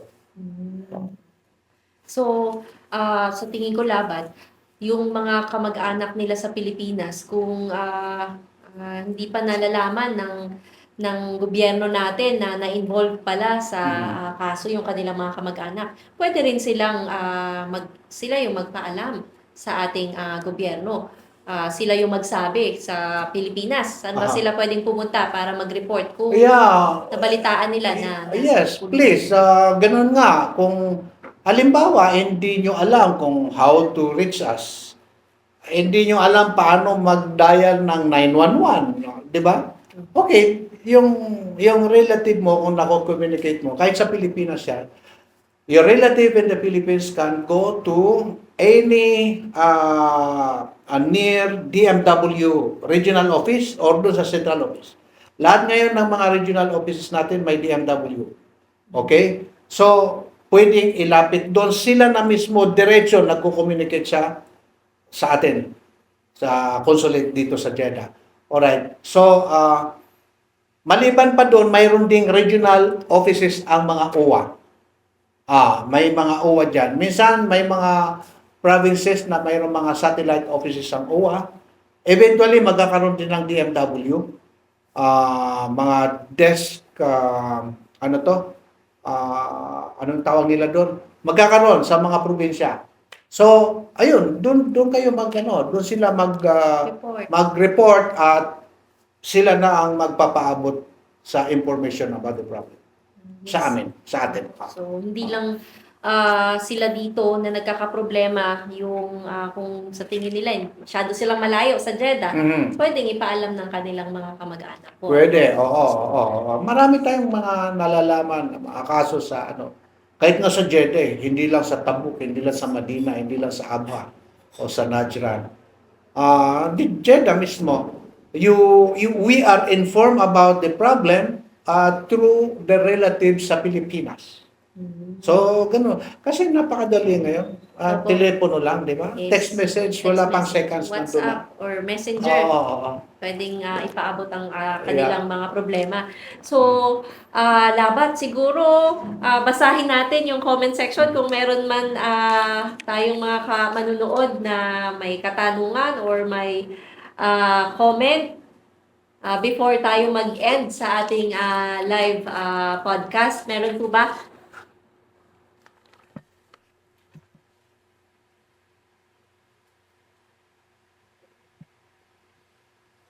May mga bumabati lang po. Okay, so Ito po, may isang question dito, Labat. okay. Ito po, basahin ko po. Sir, paano po yung sa akin? May travel ban na po ako sa Saudi. Gawa nung inutang ng amo ko sa tabi, ginamit niya po ang identity ko. Dapat po managot sila kasi po para makabalik po ako ng Saudi. Ano po kaya ang pwede nating maipayo dito kay sa ating kababayan? So I assume na nasa Pilipinas siya kasi na gusto raw po niyang siya. bumalik, Opo. no? Alright, ang gawin niya, pumunta, yung sinasabi ko kanina, sa pinakamalapit na BMW Regional Office. So, mag-fill up siya doon ng request for assistance. Alright, i-detalye niya doon lahat para malaman natin kung anong problema. And then, i-email ng DMW Regional Office sa amin. And then, based on that, a-actionan natin, evaluate natin. Kung mayroon siyang na-miss na mga information na dapat namin malaman, magre-reply kami doon sa na ganito ang lacking requirement. So, compliance. Alright. Kung based on the request for assistance itself na ipadala sa amin, ay pwede na natin actionan, pwede natin i-refer sa ating abogado at mag-file ng complaint. Paano kung po pag nandito sila hindi pa sila nakakauwi sa Pilipinas, Labat? By the way, kung alimbawa may requirement na mag-file ng complaint, sasabihan namin si kabayan sa Pilipinas na mag-execute ka ng SPA. Alright, yung SPA na yon, mayroon tayong pro forma na na gagawin. Gagayad siya ng ating mga taga-ATM, no? So, ipapadala nila yan, yung mga requirements, and then, ayun, mag-SPA siya, ipapadala dito. So, yun yung pag-hawakan ng ating abogado, authorizing our lawyer to act as representative of that worker. Opo. Para asikasuhin yung sinasabing travel ban. Travel ban. And siguro kailangan niya ring isama labat yung mga ebidensya niya. Of course. So, kailangan may mga proof ka doon sa sasabihin mo. Opo. Kasi yung allegation, yung sinasabi lang natin, hindi yun ebidensya unless mayroong proof na supporting our complaint. May isa pa po tayong tanong. Ang sabi po, saan po pwedeng magdemanda ng mga taong mapanirang puri? So, tingin ko dito siya sa Saudi, ano? Dahil kung sa Pilipinas ay pwede siyang mag-file ng kaso sa prosecution o sa police. Pero kung dito po sa Saudi at may naninirang puri, paano po kaya yung proseso? Demiretso sa pulis, huwag matakot sa pulis, kakampi natin yung pulis, no? As I have said kanina, lahat ng criminal complaint will originate from the police. I mean, will be filed with the police. Hindi ka magpa-file directly sa prosecutors. At saka hindi mo kailangan magsusulat ng kagaya sa Pilipinas na affidavit complaint. Or judicial affidavit complaint. Hindi yon. Dito, pupunta ka sa police. O, sabi ng police, ayan, pilapan mo yan. Interviewin ka ng police. Interviewin ka lang. So, madali lang mag-file ng kaso pala dito. Yeah. Alright. Ang mahirap naman, pag halimbawa, kapwa Pilipino ang pinapailan mo, ayun, that is a problem. Sa magiging problema yan. Pero paano po ba natin inaasikaso yung ganito kapag kaparehong Pilipino yung involved? Alam mo, it is not an excuse that you will trample upon the rights of your fellow Filipino or of others just because you are a Filipino. Di ba? Lahat ng bagay na ginagawa mo ay may kaakibat na responsibilidad. So, sa atin, if there is really a need, for example, may namatay, kababayan natin, at ang pumatay ay kapwa natin Pilipino, talagang we have to assist the heirs of the victim to get justice. Otherwise, tayo ang masasabi na anong tawag doon, kinukumutan ng hustisya. Di ba?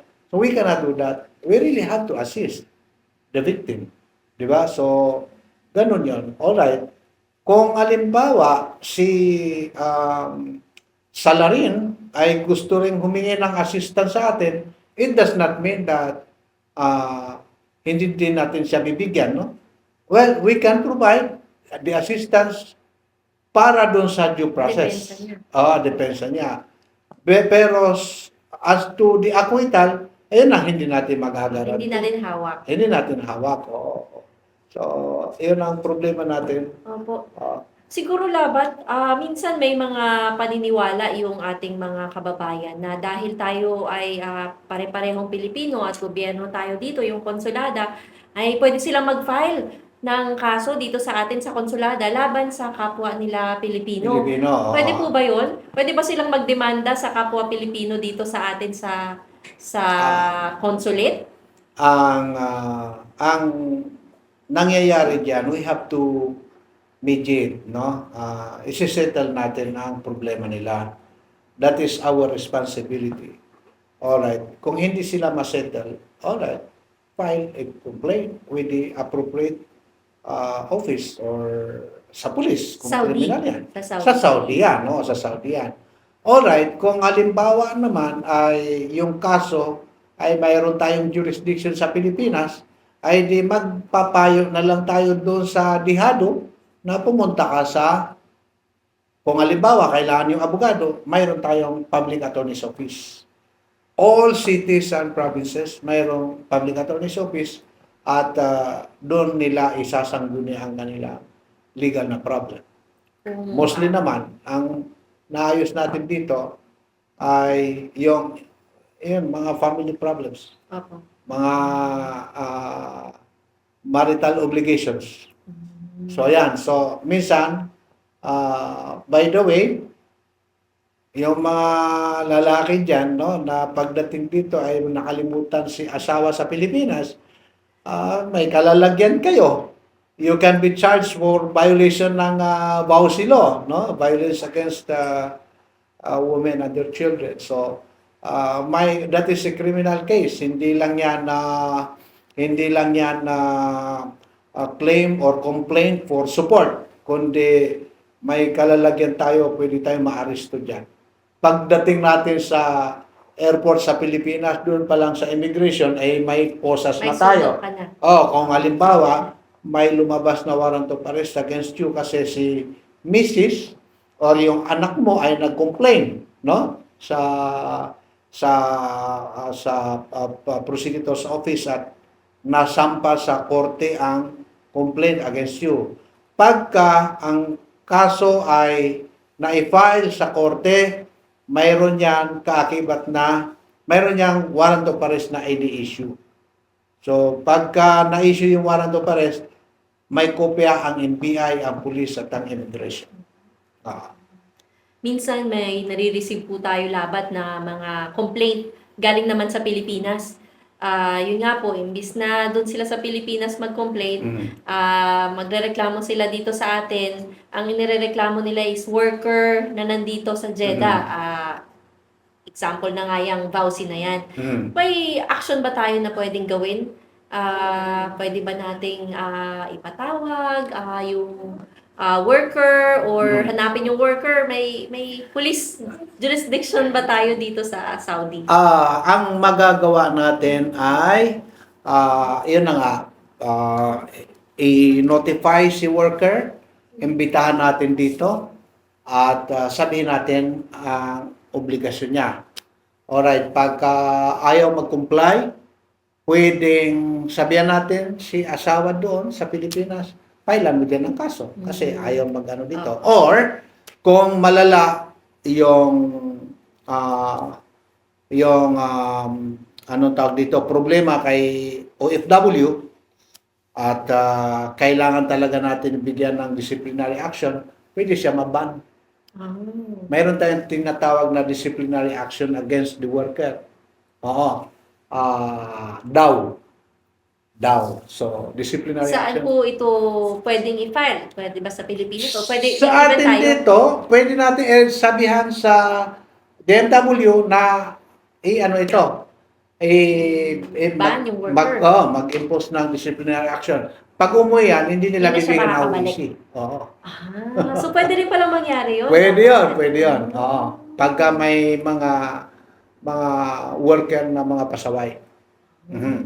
So, reminder sa ating mga workers, huwag pasaway. May mga may mga employer na nagsumusulat sa atin na ganitong ginawa ni worker, lumayas, nag-breach of contract, or umuwi, after magbigay ako ng ganitong amount, inutang niya at babayaran daw at babalik, tapos hindi na bumalik. So, sumusulat sa atin na kailangan kong masingil ito at kailangan ma-penalize nyo. Ang ginagawa natin, we write a letter to the DMW doon sa adjudication cluster. So, sila ang magdidiscipline sa worker. Pagka nakita nila na yun na nga, mayroong kasalanan si worker, pwede nilang patawan ng disciplinary action at i-suspend or i-blacklist siya as OFW. So, hindi lang pala yung mga employer at yung mga agency ang nabablacklist. Pwede rin palang ma-blacklist yung ating mga workers. Yes, of kung course. pasaway sila. Yes, of course. Hindi very intentional yung hindi niya pagtugon sa kanyang mga responsibilidad. Obligasyon niya sa kanyang kontrata. Hindi lang naman ang pasaway ay mga employer eh. May mga pasaway, marami rin, dumini rin yung pasaway ng mga workers. May isang tanong dito po tungkol naman sa hindi pagpayag ng employer na magbigay ng final exit visa. Ano raw po ang gagawin kung ayaw mag-issue ng exit visa kahit tapos na yung kontrata? I think hindi na to criminal case, pero i-ano na natin yung presence ni Labat. Take advantage na natin. So, tapos na yung kontrata niya, edi siyempre, kung ayaw, usually, pwede nating ipakuha kaagad sa pulis yan. Di ba? Kasi tapos na yung ano. Or, nalaman natin, papakuha natin sa agency niya. Ipa-pull out. Kung hindi makuha ng agency, sumusulat tayo sa pulis na i-pull out siya. Alright. Pag nakuha siya, alright, sasabihan ng pulis yan na issue mo na exit visa. Alright, kung ayaw pa rin, mangyari, papile tayo ng kaso sa labor. At doon tayo hingi na exit visa. Yan. Meron pa po ba tayong mga questions? Baka maging labor na yung mga questions. Mukhang papunta na po sa labor ang ating question. Siguro po, kapag meron silang mga labor questions, baka may third edition pa yung podcast para naman doon sa mga labor issues. Pero may isa pa pong question dito. Sir, gusto ko sanang humingi ng tulong sa inyo. Ako po ay nakulong sa Jeddah, halos 1 year and 3 months po akong nag-work sa company na walang sahod. Tapos nagdesisyon na lang po ako na pumunta kami sa kulungan para makauwi na lang ako. At ako po ay kusang sumama sa kanila sa presinto. Ang problema po ay hindi ko na ipadala ang aking mga gamit at ang aking sahod na 1 year and 3 months na hindi ko nakuha. Ano po ba ang gagawin ko? Ang kaso ko po ay forgery daw, samantalang sila naman ang may gawa. May karugtong pa po ba to? Yun na yun. So, dalawa yung tanong niya. Una, paano yung sahod niya na hindi niya nakuha? Ano daw po ang kanyang gagawin? At siguro yung sa kaso niya na forgery, ano yung kailangan Nasaan na kaya siya? Nakakulong kaya siya? Kasi kung nasa labas siya, ay pumunta lang. Hindi siya po nakalabas po siguro siya kasi naka-comment po siya labat sa ating nanonood siya ngayon. Kung nasa So ano kaya? Alright, kung nasa Pilipinas siya, ang problema kasi yung claim for unpaid salary, ESB, kailangan ma-file mo yan within 1 year from the time na nawala yung employment mo. 1 year yan. May prescripted So, 1 year bar. Alright, kung hindi pa nag-prescribe yan, well, you can, he can approach any nearest DMW regional office or kahit sa central office siya pumunta. And then, mag-guide siya doon kung ano yung mga, mag-fill up siya ng tawag dito, request for assistance. And then, i-require siya to submit all other documents relating to her employment. And then, ipapadala nila sa amin yan. Kung may makita kami na kulang pa sa facts, i-communicate namin yung DMW at ito i-relay mo sa worker. Or pwedeng kung ma-communicate namin directly, i-communicate namin. So, ayun. Kung pasok pa siya sa 1 year, pwede namin habulin sa employer. Mag-i-SPA siya, authorizing one of our lawyers or one of our officers na mag-file on her behalf. So, siguro parang kung may mga iba tayong mga kababayan na may ganun din na similar problem, ang kailangan talaga natin gawin is lumapit sa gobyerno para tayo ay mabigyan ng proper assistance at proper advice. Kasi minsan, iniisip natin na wala nang kayang gawin or kayang solusyon Or sa ang mga problema solusyon si natin. FB. Or ang solusyon is si FB o kaya yung ating mga vlogger, isumbong sa mga influencers. So, mas maigi siguro na before tayong pumunta doon ay lumapit muna tayo sa ating gobyerno At para saka, sa busy, advice. lalapit ka sa yung mga tumutulong daw no, Opo. sa mga OFW. Saan ba pupunta yan? Ilalapit at ilalapit pa rin nila sa atin Sa yan. atin. So tayo pa rin gagawa. So, mas maganda, dumiretso na sila Sa opisina. sa atin, sa opisina ng gobyerno. Kasi, mas tatagal kung doon pa sila pupunta sa Facebook at magba-viral pa ang kanilang kwento bago makarating sa atin, ay mas maigi na Ay dumiretso. baka makasuhan pa kasi maraming nakasuhan na.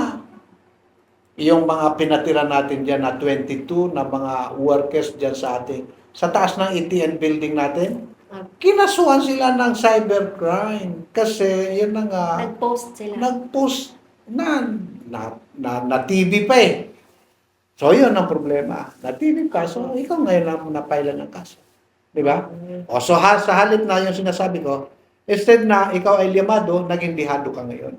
Kaya nga, ikaw ngayon ang nagmamakaawa na mag-sit. That's the problem. Sunod-sunod na yata yung tanong, Labat. Next question. Sir, magandang hapon po. Sir, papatulong po sana ako.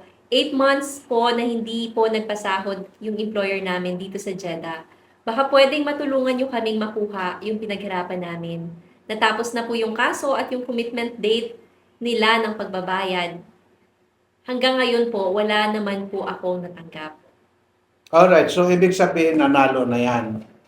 Nanalo na yan at kailangan ma-endorse from the labor court to the implementation court.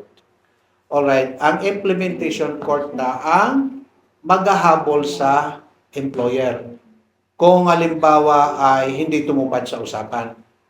Kasi ano yan eh, or baka doon pa lang sila na tapos sa friendly settlement of labor dispute doon sa labor office. Tatlo kasi yan eh.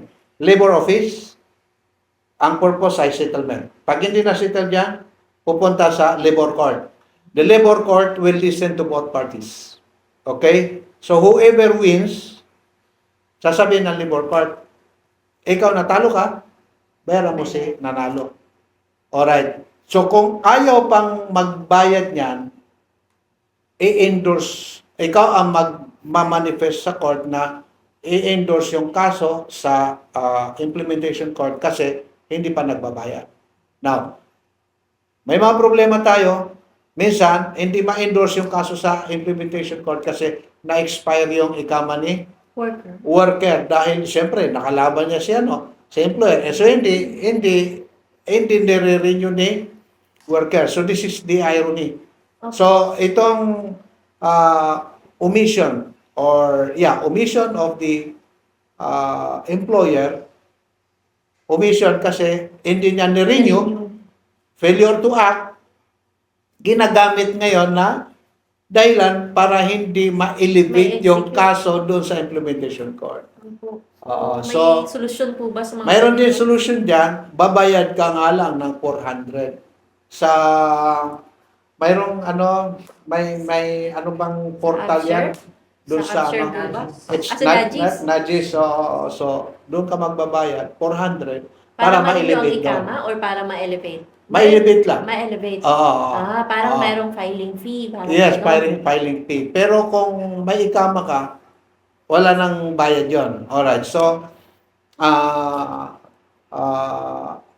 the implementation court will now be the one to look for a way on how to make the employer pay.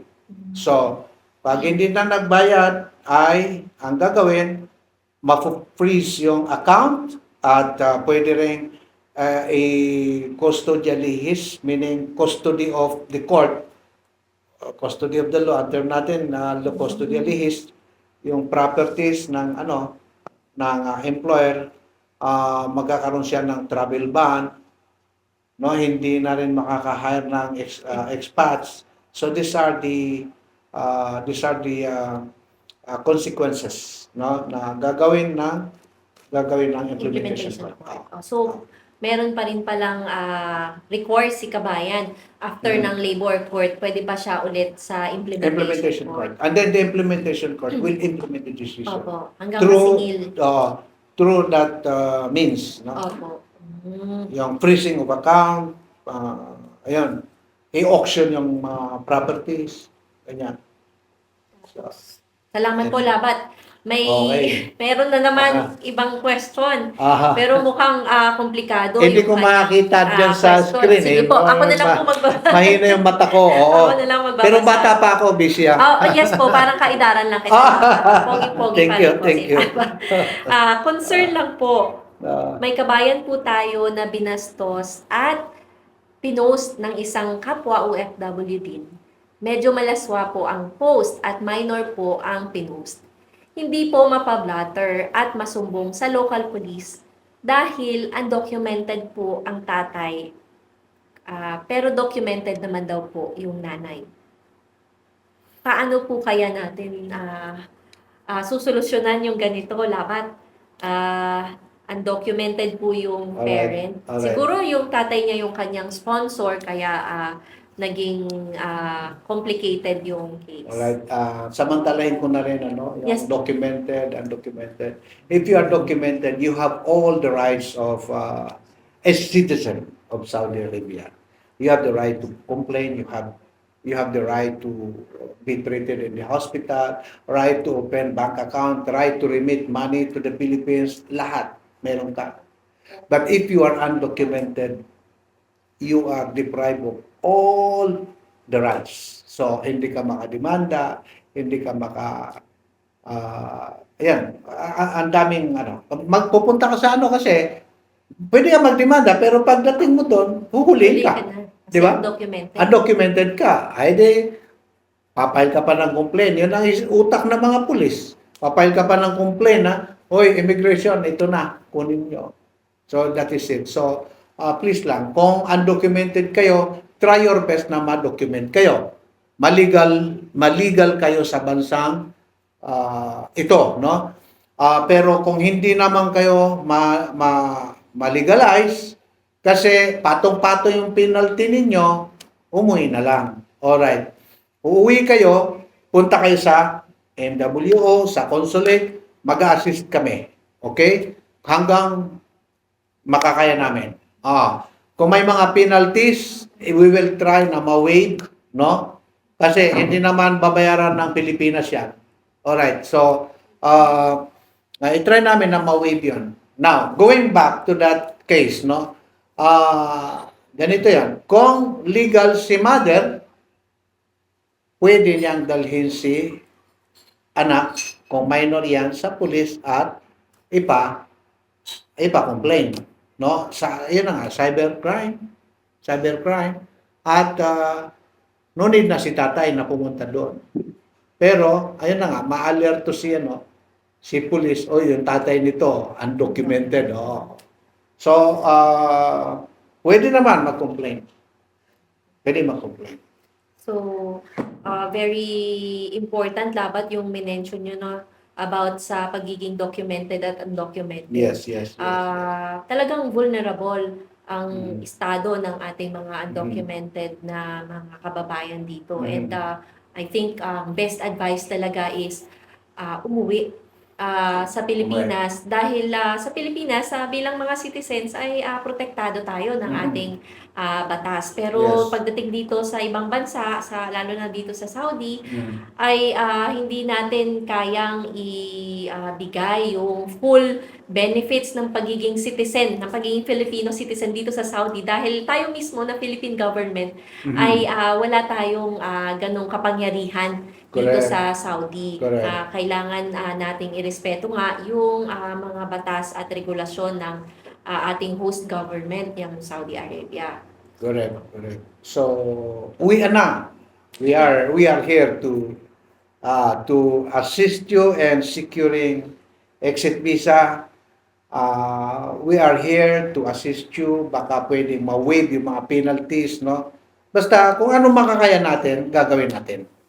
Pero huwag nyo naman isipin na 100% kakayanin natin, no? Di ba? Kasi as I have said, this is una-una, hindi ito Pilipinas. So, we don't control, di ba? Lalo na kung nakikiusap tayo, we don't control that. Siguro labat basahin na lang natin yung last question at kung may mga ibang questions pa later, sasagutin na lang po namin kayo sa inyong messenger at dahil gahol na po tayo sa oras. Ang last question po natin tungkol din po sa pagiging hurog. Paano po sir kung may whole departure na nakahurog? Gusto nang umuwi ni worker, ano po ang pwede niyang gawin? Kung ikaw ay hurog at wala kang travel ban, madali lang yan. Pwede kitang mapauwi siguro in 2 weeks. Kung hurog ka, wala kang travel ban. Pero kung hurog ka at may travel ban ka, depende kung ano yung travel ban mo. Kung halimbawa, criminal case yan, kailangan matapos mo na yung criminal case. Kung halimbawa may loan ka, kailangan bayaran mo yung loan. Kailangan yung cost, yung pinagmulan ng travel ban mo, isettle mo muna bago ka makakuha ng exit visa.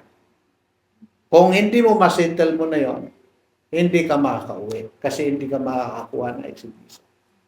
So, hindi basta-basta makakalabas pala ng Saudi. Kailangan mo talaga ng exit visa. Exit Yung visa, iba ticket lang. Akala nila oo. pag binilhan sila ng ticket, yun na yun. Yes, Kailangan yes, na may oo. exit visa ka. At yung Oo. exit visa, ang nagbibigay po nun ay Ang Saudi. immigration. Saudi government, hindi tayo. Opo, kasi minsan akala ng mga kababayan natin Sa atin magagalit. tayo ang nagbibigay ng exit visa. Hindi po ang konsulada ang nag-i-issue ng exit visa. Ang Saudi government po Saudi through government. the immigration ang nag-i-issue ng exit visa. Ah. At marami tayong natakel laban and maraming salamat.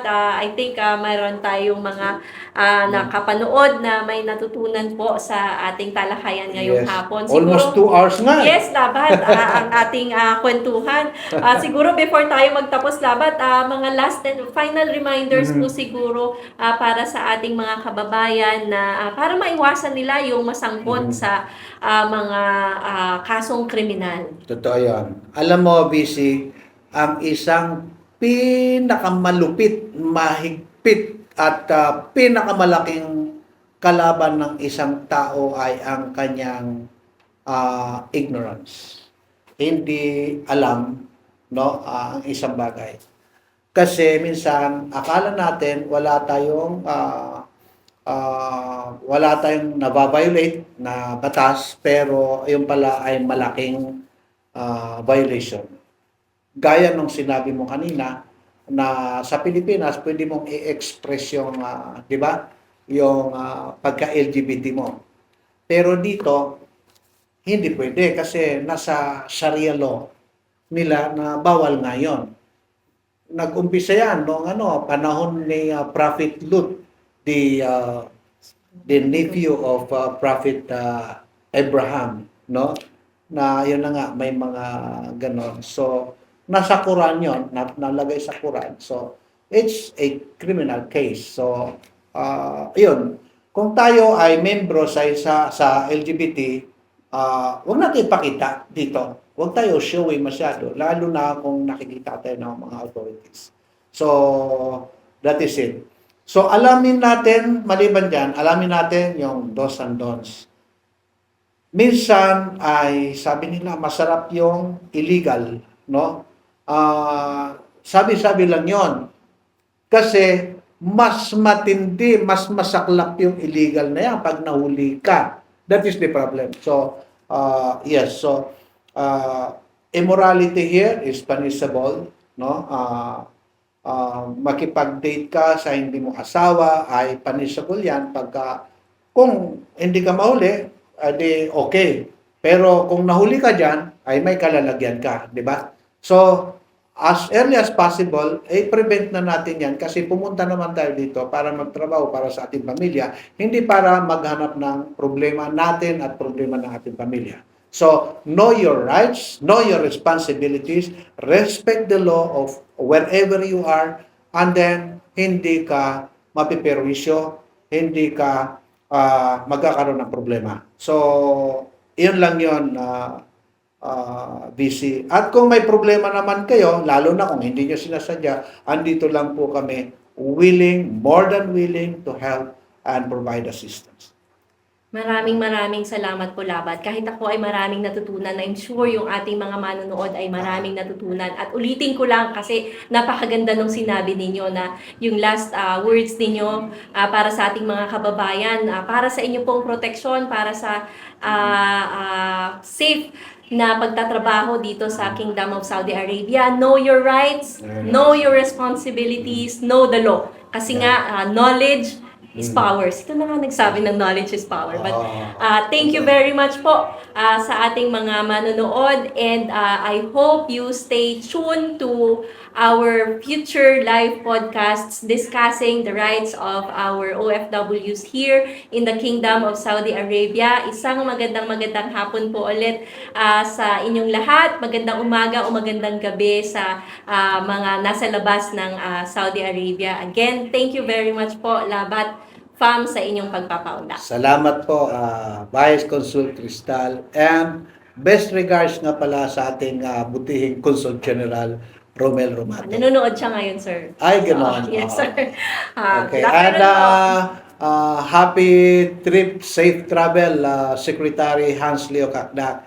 They travel yesterday from Riyadh to Bahrain, and then from Bahrain pupunta sila ng Abu Dhabi Dialogue sa Dubai from there. So All the best sila po, ni sir. sila ni Yusek Rasul. Ayan Okay, po. so maraming salamat. Maraming salamat po, and good afternoon. Until next time. Okay.